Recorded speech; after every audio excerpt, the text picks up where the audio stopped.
Hey everyone, welcome back to my channel. Today I'm going to be talking about the end of the wood dragon year of 2024 and going into the next year, which is the wood snake year. Before we go into the wood snake year, which I'm going to create a different video on, we're going to talk all about the wood dragon year. This is sort of like a recap of what the wood dragon stands for, all of the different themes that we're going to explore, such as creative transformation, transformation on a mental, emotional, spiritual level.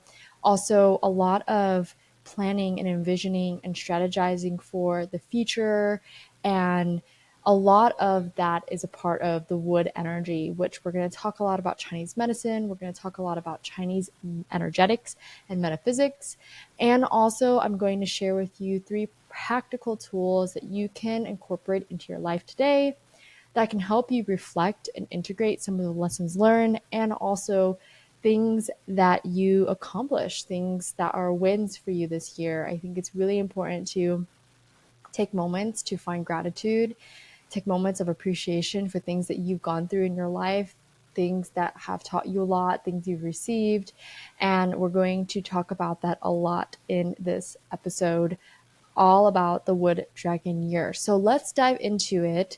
The wood dragon is very much connected to the wood element. So there's an element that is connected to every Chinese zodiac animal throughout every year. There's an element. So in this case, the element is wood. Wood is the energy of, it's a forceful energy. And also at the same time, it's an energy that takes an account of other people and takes an account of the benefit of all people. When it's at its highest, let's just say manifestation, or when wood is doing its best thing, that's when it stands up for what it believes in. It's highly, highly benevolent for many, many people, not only for the person themselves or the one thing itself. The wood is very much connected to our liver energy, and our liver in Chinese medicine is going to expand qi to all different places of the body. So it's highly generous. It's beneficial to all different parts of our body. And likewise, we can also understand the wood energy in that way in our own lives, that wood is our energy that expands into our creativity, into how we grow, into our businesses, into what we do every day. And it not only benefits us, but it benefits many, many people connected to us. And a lot of the wood is also about resiliency and flexibility and adaptability, because when we think about wood, we can think about a forest, but you would think about in China or in different parts of Asia, you have bamboo, which is a type of grass, but it's used almost like a wood. And when there's wind, wind is also associated with the wood element as well. But when there's wind, those trees and bamboo sort of flows and adapts and is resilient to the wind. So wood energy is also that it's teaching us our resiliency. It's teaching us our endurance. It's showing us that we can adapt to situations that might not seem like the best situation at the time, but actually we can adapt. We are strong. We have a lot of courage, and we can build things that last, and we can envision things that will be beneficial for the future. So what I also love about wood energy is wood is also the archetype of the visionary. It's going to be the person that is the creative. It's going to see, because the liver energy or wood is very much connected to our eyes and our ability of vision. It's our ability to kind of see a new future or see goals and dreams that we can accomplish or we want to manifest. In addition, on another level to the wood energy and the liver, is that the spirit of the liver. So each organ system has a spirit that is connected to it within Chinese medicine. For the liver, it's the hun, which the hun is very much connected to dreaming. So when we're in our dream states, it's actually the spirit of the liver that's doing the dreaming. It's sort of like wherever the state of our liver is, that is that is and will determine how much we dream, what our dreams are like, if they're vivid, if they're not, if they're super intense. And it's sort of what I'm feeling, and this is not anything in Chinese medicine, but from my own personal experience, is that our liver is very much connected to our subconscious self. It's the self that kind of holds patterns and ideas and emotions. And somehow it's connected to the kidneys in that way, connected to our nervous system and our brain and our mind and our consciousness. So, you know, a lot of these things within Chinese medicine have so much depth and richness and insight that it takes a long time to kind of like get through so many layers of it. But in this, we're talking about the wood element just in general. And I want to go one more layer into the wood dragon year. So we think about the wood element that gives the dragon its flavor, but the dragon itself, the dragon is a zodiac animal within Chinese culture, within Chinese astrology and metaphysics, that is very, very sacred to Chinese culture, to other Asian cultures as well. But the dragon represents like the regalness, it represents power and strength and transformation. It's also mystical in nature, right? It's mythical in nature. You see a lot of dragons in a lot of Chinese art, and a lot of like different things like Chinese literature, Chinese art, like Chinese myths talk a lot about dragons and dragon spirits and how dragons are protective and they're transformative and they can destroy, but also they can be these protectors and warriors that guard against negative energy. And so dragon energy very much is like the call to wake up and the call to take action and the call to transform something that might not have been in the greatest alignment for us, the greatest alignment for the community or for your relationship. Like this energy will kind of permeate in different ways into different areas of your life.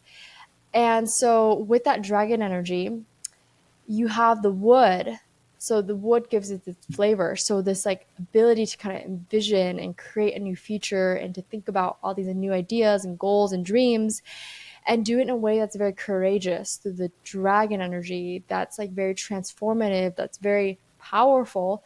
And yet we aren't going to be the same as we were when we started this year. That's really for sure how I've been feeling. And I want to tie this into Western astrology as well, because throughout this year, we've had the eclipses, we've had Saturn transiting officially into Aquarius in November. We have Jupiter's ingress into Gemini. We have like all these really interesting shifts and energetic shifts that are happening. And also, we have that Neptune also on Pisces as well, which I've been definitely feeling because I have my Saturn in Pisces, so it's like transiting on that definitely. But there's a lot of energy in terms of like transformation. There's a lot of like global collective changes that are being noted here. But in terms of like ties to Western astrology and our own personal growth and transformation and in our lives, the wood dragon is very much supporting the Western astrology take on a lot of collective transformation, a lot of needing to envision a new world, needing to envision new systems, needing to envision ways to protect ourselves or protect the earth.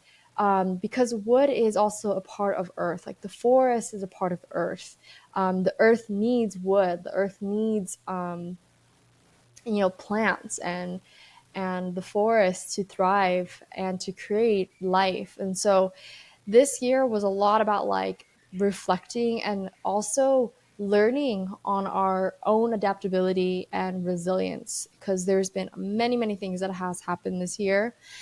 So this year really echoed those themes, talking about a lot of transformation, talking about ways to change systems and things to think about that are way more visionary, that are way more flexible, that are way more adaptable to maybe areas that haven't been before. So I want to share 3 exercises to use to help to recap the wood dragon year. And if you're not really familiar with Chinese zodiacal astrology, that's totally fine. You can just take what I've told you today and just receive that and bring that into your own journal. So this is the first practice, is bring that into your own journal and do a free writing practice. So just allow yourself, set a timer for like 1 to 5 minutes, and just allow yourself to write, like allow yourself to write on the things that really resonated, what stood out to you, what are the big lessons that you're learning, and what are the big wins and ways you've become more adaptable and flexible, and what are the big dreams that you have thought about and ideas and goals and things that you have come up with this year. And then my second practice is a gratitude practice. So this can also coincide with the journaling. But when you wake up in the morning, because the morning time is very much coinciding with like liver time, springtime energy. So it's like right when we wake up, it's the springing back to life from sleeping. During that time is a really good time to set your gratitude. So really feel in and appreciate, like just taking a moment with no distractions and just really feeling what are you most grateful for, whether it's in the week or in this day, or what you're excited for in this day. Maybe you're going to see a friend, or you're going on a trip, or you're going to do something, or even if there's like a nervous excitement, like you're going to do a presentation, maybe you're a little scared but you're also excited. So like that as well, just like coming forth and meeting that energy of whatever's happened in your life with like admiration, appreciation, and gratitude. That is an amazing, amazing thing to do. And my third action, or like practical exercise, is to do a prayer practice.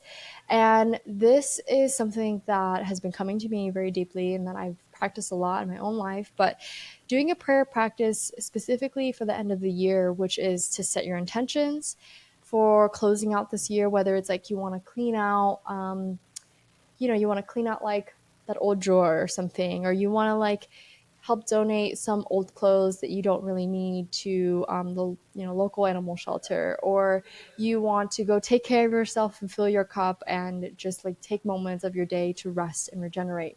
The thing that I've been doing is going out for walks. Whenever I do like 2 or 3 hours of work on my computer, I'm like, okay, I need to go outside. I want to go on a walk. I just want to breathe air. I want to be with nature.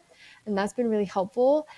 But also including in that a sort of prayer practice, like coming up with 2 or 3 sentences or affirmations for you that really align with your life, of things you want to call in, things you're working on, or even prayers for the world. You can even say like, I pray that each being is safe and sound and has everything that they need to be capable and live happy. It could be something as that, or you can do your own prayer, whatever feels best for you. And doing that to kind of wrap up this year, I highly recommend doing a ritual for the end of the year for the winter solstice that's coming up in December, I believe 20 or 21st, around there. So doing a ritual, doing your practices that day could also be really great. And being really gentle with yourself towards the end of the year into the beginning of next year, because there's going to be a lot of shifts. And I know that I'm feeling it too, so you're not alone. And if anything resonated, please like, subscribe, or even comment below. I'd love to hear about that. And I will share more about the end of Wood Dragon year and the beginning and transition into the Wood Snake year in 2025. So I hope you guys enjoyed, and I'll catch you on the next video. Bye.